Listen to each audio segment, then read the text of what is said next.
The topic is the restoration of the Scoodic or St. Croix River, and Kim Reeder knows a lot about that, having been on the Community Liaison Committee with NB Power for a while. Kim, welcome. Thank you, Alan. How long did you spend on the committee? So far, it's actually quite new. It's been a couple of months. We've had a March meeting and we've had an April meeting. The meetings are about 5 weeks apart. So we've got another one coming up. I believe it's for the end of the month. Now, certainly from the history of press releases and the current media coverage, it appears to me that this is essentially a done deal, with the exception of environmental assessment and permits and all that administration, which is important administration. But in your view, is this a done deal? I'm certainly crossing my fingers. I believe it is. I think it is not only I am one for community to be able to speak their mind, and I think as people we have the power. We just have to utilize it and choose to utilize it and become champions for ourselves. So I believe there's a will in the community to have this dam out. And instead of focusing on the dam, let's say to restore the river, really, instead. That's my focus. It's not really about a piece of concrete, it's about this river coming back in, parts and pieces, and then hopefully holistically eventually. But so yeah, I really do believe that this is a done deal, because the people that I've talked to, really want it to happen. And I think if we use our voices and use our minds, it'll happen. Now, in terms of history and culture and significance for all members of the community, there is at least some talk that a building may remain, or an interpretation center may be there, or landscaping, or what have you. Do you have a particular vision, or is that kind of premature? I think it is a bit premature, because there are as many ideas for what they might call a legacy project as there are people in the community. I must say, though, I'm really excited. One of the things I recently heard from a youth member of our community was that her concern wasn't with another monument. It was not even about an education center. It was about education. And I just thought, wow, what a forward thinker. I know myself, I've been involved in a lot of nonprofit organizations. I've been involved in a co-op projects and different things like that, where it's infrastructure. And what people don't realize a lot of the time is that there is maintenance with that infrastructure. There is taxes on infrastructure. So although, yes, I have definitely let my mind go there and think about what could be there. More significantly, I think we should think about the change it could affect in the community with education, or with, there's a transmission station there, for instance, and I don't believe that's going anywhere. And they're, in my mind, horrific looking. However, some people can view them as industrial art. So there's so many different opinions that This word infrastructure is the word of the moment these days. But as a former teacher, I wonder if you would agree. I'm a former teacher. Would you agree that infrastructure is often what's in the student's mind, or in a computer these days, or on a website? I mean, it doesn't have to be bricks and mortar. Exactly right. Yeah, exactly right. And that's where I know a lot of my work is in climate change, and we're talking about, there is the built infrastructure, there is the natural infrastructure, your ecosystem, but you're right, there's this whole new virtual infrastructure, and education, it can be part of that. Now, you were in these meetings, and naturally I wasn't, but I looked into some facts about dams in order to have an intelligent conversation with you, my end anyway, best I can. I didn't realize that dams have a finite life, that silt builds up behind them, and then the silt doesn't go downstream to protect against storm surges, and that a lot of dams have been removed over North America, dozens, I think, and that hundreds, if not thousands, may actually be dangerous a few miles up from a population center. What did the committee discuss in those topics? Well, the committee hasn't had a lot of discussions about that, and really the purpose of the committee is for communication. So two ways. One, for MB Power to communicate through this forum to the community about where they are in the process. But then the second part is for the community to be able to express concerns. And what you're saying, that's actually not one that's come up, but it's very interesting because I actually do a lot of work in asset management. So what you're saying makes a lot of sense, that there is, all built infrastructure has a life expectancy. They're designed that way. They're designed to meet certain standards. And the other thing is not so much about the physical infrastructure. Like, that was a big conversation with Mac to Quack, right? The physical, the construction, things were deteriorating. That's not the topic of the day for Milltown. The topic of the day for Milltown is a different sort of value, okay? So it's the topic of the day for Milltown is financial value, energy value, community value. And you know what? Those three, it's not meeting any of them. You know, Well, it's not playing. I mean, that's another thing. Pardon me, my interrupting, but there were so many new things I learned. I mean, one is several of these turbines don't actually function.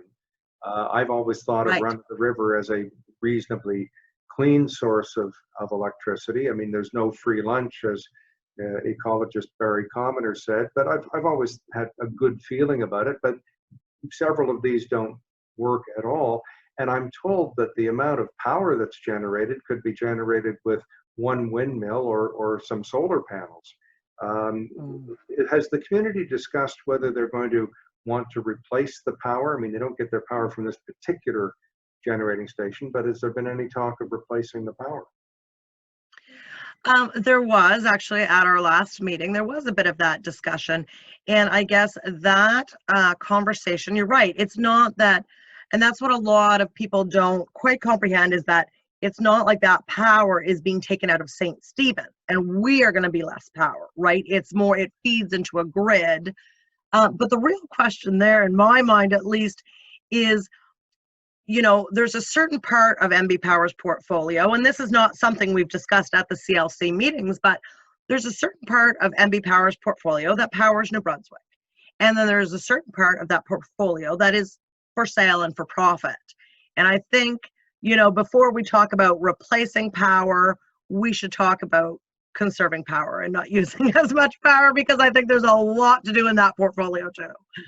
Well, it's funny, there are these stories from other jurisdictions. Apparently, in Austin, Texas, this is a story I heard. In Austin, Texas, instead of building a new power plant, the power authority helped people insulate their homes, either at a low cost or free, and it saved so much energy they didn't have to build the plant. Kind of an interesting approach. Now, since I wasn't and what's interesting about, I was going to say, what's interesting about that, Alan, is June 2019, June, there was the community open house meeting in well, I guess it's probably Milltown area, the Legion, and that actually was discussed. So community members brought that up. But the really interesting thing is that conservation of power is not within the mandate of NB Power. So that's not their business, right? It's somebody else's business.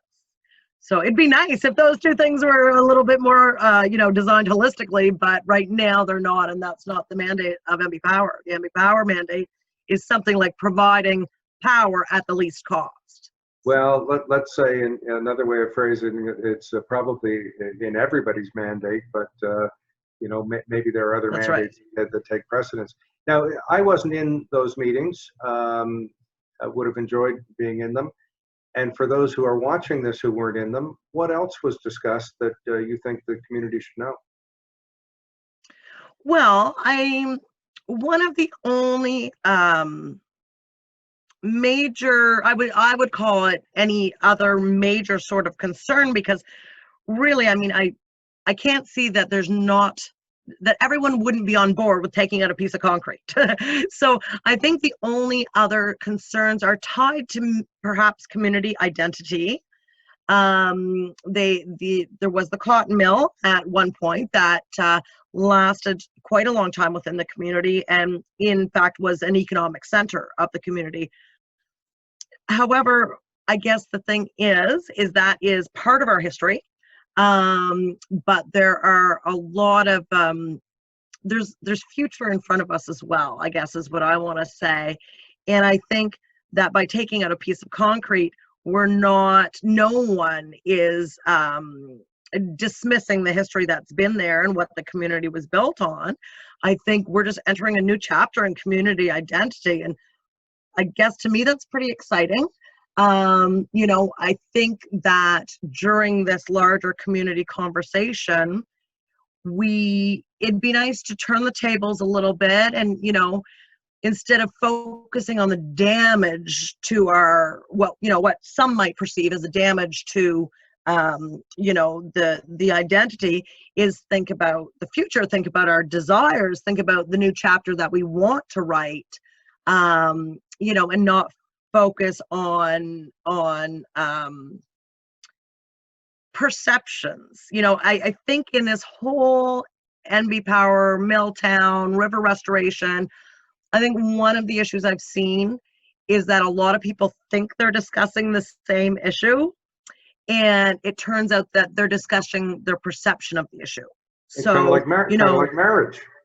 Exactly right. So, you know, one person says, oh, the Milltown project, and to them that means the building's gone, the dam is gone, the, you know, this and that is happening. And someone else is discussing the Milltown project, and they see everything exactly the same except for one little piece of concrete in the middle of the river, you know. So we're not all on the same page yet. You know, it's interesting to me that you raised that kind of an issue, because first of all, people will mobilize to protest and block a park or an amenity that is a good thing for a community, because, you know, people sometimes resist change, and that's life.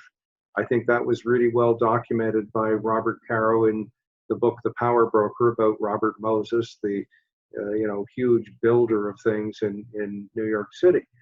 I've been going to St. Stephen now for 50 years, and St. Andrews, and went to UNB and worked for CHSJ, and I've, you know, covered a lot of stories like this, including the original hearings for Point LaCroix. And I think that I think you're right. I think communities do have personalities. They sometimes mourn the loss of something that nobody really uses or even wants, because, you know, the thing possessed is more valued. But how do you see this? I'm really intrigued about your views that this may be a catalyst to thinking about St. Stephen differently. Well, I guess the one thing I know, there's been some different iterations of community planning, as there is in every community. And I think that somehow some of them lost their momentum. And I think that this may be something, because it is happening, and it's going to be happening for a number of years to get through the process, that we could really attach to. So attach our community identity and design in going forward. So I guess my question, and when people ask me, you know, why do you care about the dam and this and that, I've kind of, I don't. I care about the river, and I care about what the river could be. And I care about being able to dip my toes in the river and not have to go miles and miles and miles upriver where I feel comfortable, right? Like, what could this river be? Can you imagine a St. Stephen without the river? If you can't, it's got to hold some sort of value to you. So it's about people expressing that value. I would love to hear what kind of value that river holds to people, and then build on top of that. Instead of building on top of all these unknowns and assumptions, why don't we kind of find the ground? What is the river's value to us? Where do we think, what potential do we think it has? Unrealized potential, right? And it would kind of, in that, represent the unrealized potential in ourselves as well, right? And having a physical way to express it, which would be kind of neat. I think that's really a stimulating way to think about it. And the things that came to my mind as you were speaking is, number one, Richard Florida, the urban planner, who's pretty popular these days, has said that people like living near water, and that young people like to go to those kinds of places. You know, St. Stephen, St. Andrews, the #1 tourist destination in North America, according to USA Today Exactly. readers. And I've sometimes quipped with Richard Florida that, well, you know, we have no choice. The rivers were our waterways for the first few hundred years after Europeans came here. You couldn't get around otherwise. So he's kind of discovered something that had to exist, but we'll leave that for another conversation. But the second thing I think about is that when I'm going to and from New Brunswick, I try to stop at Bangor for a couple of reasons, shopping, things like that. But in Brewer, there's a great seafood restaurant, and it is right on the river. And to have that experience that you're talking about, I don't put my toes in it, but to have that experience that you're talking about really makes for a very nice part of the trip. And that is a vision that I might have for St. Stephen as well. Absolutely. There's so many different ideas that I guess that is the one thing I hope about this, is that this can be a catalyst for us to realize some of our potential. And like all it takes is people power, right? So, you know, like that's what change takes, is just us to decide we're doing something. So let's decide, like, you know, let's get on with this. You know, if you envision a floating library out on the St. Croix, the satellite library, right? Or if you know, like, not that I'm saying a whole bunch of built infrastructure is what we need, because I'm not saying that, but I am saying that the communities change. And, you know, there used to be over 100 wharves in the downtown St. Stephen area. That was something at one point. That was something before the Milltown Dam was there, right? And now, and then things change. Those are not part of our community anymore. There are remnants of them, but they're not part of our community anymore. And when the values of the community change, the environment changes to reflect that. So I just...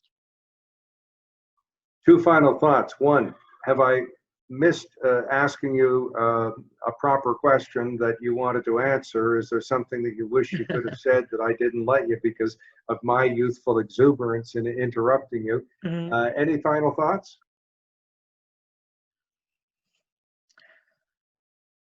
I guess no, it's just a reiteration of what I've been saying, is that that it's an important time, and I think we just need to attach some positive thinking to it, maybe revamp our perceptions. And the one other thing I guess I would say is, you know, so I mentioned the wharves and I mentioned the cotton mill, all these things in our past. But the other thing we have to realize is that this community, it's only been here 150 years. You know, we're just babies. There have been communities here for a lot longer than we have. And, you know, I think it's important to ask what they visualize too, for the broader community. And so that's a big part of things. Well, you know, the final thing I wanted to say is that you've spent almost a lifetime on community issues, and there are many, many other things that we could have discussed, but this is what's happening right now. So thank you for letting me focus on that. And as an aspect of that, there have been studies, you know, the old phrase cocooning that I think Faith Popcorn invented was really based on community involvement studies of Italian government. And communities are better with activists like you. And some have the right idea, and some have no ideas, and some have wrong ideas. But it's that wonderful clash of ideas that makes a community vibrant. So, you know, good for you. All I can contribute is this interview from a distance, but happy to do what I can. But thank you very much for your work. Well, thank you, Alan. Yeah, hopefully we'll spur some conversation. I have no doubt. Bye-bye. Thanks. I always create, when I can't stop the editing, it